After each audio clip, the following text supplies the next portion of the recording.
అందరికీ నమస్కారం. ఓం నమ శివాయ. రీసెంట్గా ఆస్ట్రేలియాలో బోండీ బీచ్లో తండ్రి కొడుకులు ఇద్దరు తీవ్రవాదులు 15 మంది యూదులను అత్యంత కిరాతకంగా చంపారని మనకు తెలుసు కదా. ఆ ఎంక్వైరీలో అందులో ఒకరు చనిపోయారు, ఒకరు కోమాల నుండి బయటకు వచ్చిన తర్వాత ఆస్ట్రేలియా అధికారులు ఎంక్వైరీ చేయడం స్టార్ట్ చేశారు. వీళ్ళు ఎక్కడెక్కడ జర్నీ చేశారు, ఏమేం చేశారు అని చెప్పేసి ఆ ఎంక్వైరీలో కొన్ని సంచలన విషయాలు బయటకు వచ్చాయి. వాటి గురించి మాట్లాడుకునే ప్రయత్నం చేద్దాం. ఈ తండ్రి హైదరాబాద్కు చెందిన వ్యక్తి అని మనకు తెలుసు. హైదరాబాద్ నుంచి వలస వెళ్ళి అక్కడ ఒక అమ్మాయిని పెళ్లి చేసుకొని అక్కడ సెటిల్ అయ్యాడని మనకు తెలుసు. 15 మందిని యూదులను చంపారని తెలుసు కదా. వీళ్ళు ఒక రహస్య ప్రాంతంలో శిక్షణ తీసుకున్నారంట. ఈ అటాక్ కంటే ముందు ప్రీ ప్లానెడ్ అనమాట శిక్షణ తీసుకున్నారంట. అది ఎక్కడ అంటే ఒక గ్రామీణ ప్రాంతాల్లో ఫైరింగ్ ప్రాక్టీస్ చేశారంట. అది ఎక్కడుంది అని అంటే న్యూ సౌత్ వేల్స్లోని మారుమూల ప్రాంతంగా అనుమానిస్తున్నారు. అయితే ఈ ఏడాది అక్టోబర్లో ఈ వీడియోను రికార్డ్ చేసినట్లు తెలుస్తుందంట. ఈ వీడియోని వాళ్ళు రికార్డ్ చేశారనమాట. మొత్తం ఎలా చంపాలి, ఎలా అటాక్ చేయాలి, వాళ్ళకి దొరకకుండా ఎలా పారిపోవాలి, ఎవరికి కనపడకుండా ఎలా అటాక్ చేయాలి, ఎలా పారిపోవాలి అని చెప్పేసి వాళ్ళు ప్రాక్టీస్ చేసినట్లు వీడియోలో ఉందంట. అయితే వీళ్ళు నవంబర్లో ఫిలిప్పీన్స్లో దవావో నగరానికి వెళ్ళారు. యాక్చువల్గా ఈ నగరం ఇస్లామిక్ స్టేట్కి కార్యకలాపాలకు హాట్స్పాట్ అనమాట.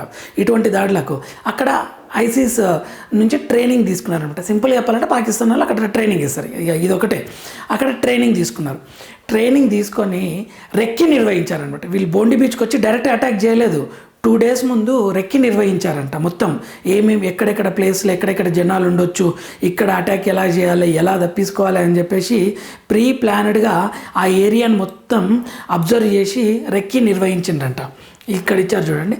అక్కడే కాల్పులకు 2 రోజుల ముందు డిసెంబర్లో 12న సాజిద్ అక్రమ్ నవీద్ కలిసి బోండి బీచ్లో రెక్కి నిర్వహించి కాల్పులకు ముందు వీళ్ళు ఏం చేసిండ్రంటే జనం పైకి 4 బాంబులను విసిరారంట. 4 బాంబులను విసిరారు, బట్ అవి పేలలేదు.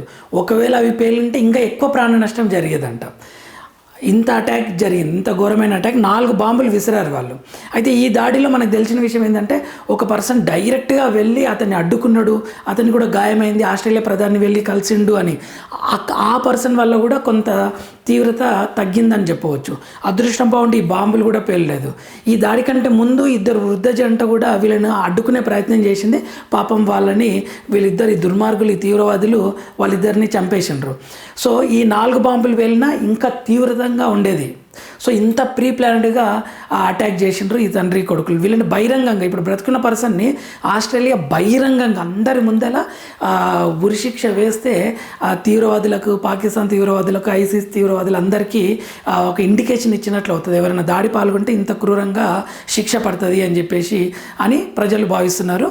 సో ఇటువంటి వీడియోస్ కోసం మన ఛానల్ని లైక్ చేయండి, షేర్ చేయండి, సబ్స్క్రైబ్ చేసుకోండి. మన channel useful videos, informative, so సమాజానికి సంబంధించిన వీడియోలు అప్లోడ్ చేయడం జరుగుతుంది.